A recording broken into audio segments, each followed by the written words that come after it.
Tahapan pertumbuhan ayam kampung, dari DOC hingga panen. Usia 1-7 hari, adalah fase brooding. Suhu kandang 32-35 derajat Celcius. Usia 8 hingga 30 hari, adalah pertumbuhan awal. Suhu kandang sudah bisa dikurangi.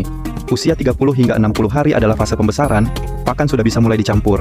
Usia 60 hingga 90 hari, adalah fase finishing. Ayam bisa mulai dipanen. Dengan manajemen yang baik, bobot ideal adalah 1-1,5 kg, bisa tercapai di usia 60 hingga 90 hari.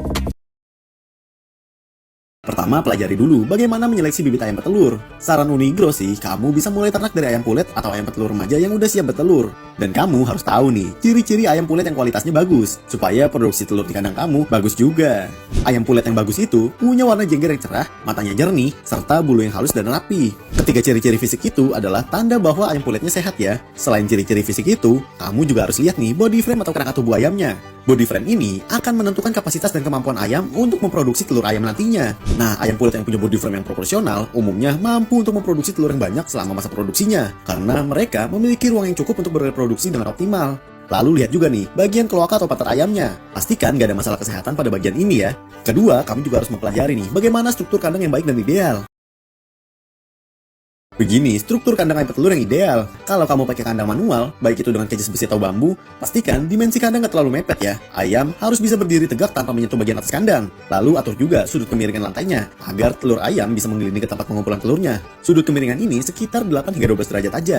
Lalu atur juga tempat pakan yang mudah dijangkau oleh ayam. Jangan terlalu tinggi, jangan terlalu rendah juga. Idealnya, posisi talang pakan ini berada setara dada ayam. Dan untuk air minumnya, Unigro sih menyarankan untuk pakai nipple drinker system aja, yang bisa kamu sambungkan ke toran air secara langsung dan didistribusikan ke setiap ayam dengan pipa. Karena dengan nipple drinker system, air minum lebih terjaga kualitasnya dan gak akan terkontaminasi oleh kotoran dari luar. Ketiga, pelajari juga tentang formulasi pakan ayamnya. Pakan ayam super irit. Caranya, ambil daun kering dan batang pisang sisa, cacah lalu masukkan ke dalam kandang. Eits, bukan buat dimakan langsung ya. Ini nanti jadi jebakan alami buat para serangga. Nah, dalam hitungan hari muncullah larva, ulat, cacing yang jadi protein gratis buat ayam-ayam. Ayam jadi doyan ngais, aktif dan semakin sehat. Bonusnya ngurangin stres kayak playground alami. Selain itu, tambah lagi limbah-limbah dapur keumbaran. Ayam pasti suka deh. Dari sampah jadi pakan, dari pakan jadi telur dan pupuk. Inilah Sunda Kultur. Saayana, sabisana, saterusna. Saterusna alias berkelanjutan, murah, alami, dan terus mengalir manfaatnya. 5 tanaman yang baik untuk kesehatan entok dan juga ayam. Yang pertama ada laos ya teman-teman. Laos memiliki antioksidan yang dapat menurunkan stres pada unggas. Yang kedua ada daun kunyit atau kunir. Nah, kunyit ini memiliki nutrisi dan kandungan senyawa bioaktif ya teman-teman yang bermanfaat untuk unggas. Lalu yang ketiga ada daun pepaya. Nah, untuk daun pepaya atau daun kates ini memiliki enzim papain ya teman-teman yang dapat membantu meningkatkan pencernaan pada unggas-unggas kita. Dan yang keempat ini ada daun klorofil ya teman-teman. Nah, untuk daun klorofil ini juga sangat baik nutrisinya untuk diberikan ke unggas-unggas kita. Dan yang terakhir ini adalah daun petai Cina atau daun lamtoro yang memiliki kaya nutrisi dan juga protein ya teman-teman.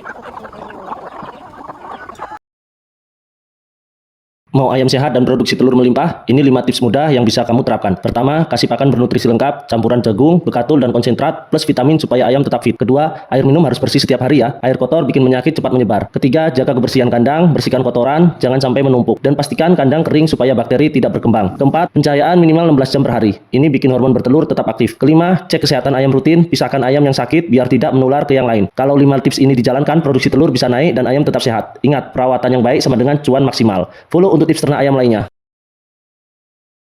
Jangan salah manajemen vaksinasi ayam petelur. Hah, ayam kok divaksin? Jadi, vaksinasi ini adalah langkah pencegahan serangan penyakit dengan menginduksi antibodi dari dalam tubuh ayam. Ada banyak vaksinasi yang perlu kamu berikan nih ke ayam petelur selama beberapa minggu masa pemeliharaan. Ada vaksin ND untuk mencegah penyakit Newcastle disease, ada vaksin IB untuk mencegah penyakit infectious bronchitis, vaksin EI H5N1 dan H9N2 untuk mencegah flu burung, dan masih banyak lagi nih. Kamu bisa lihat di tabel ini ya.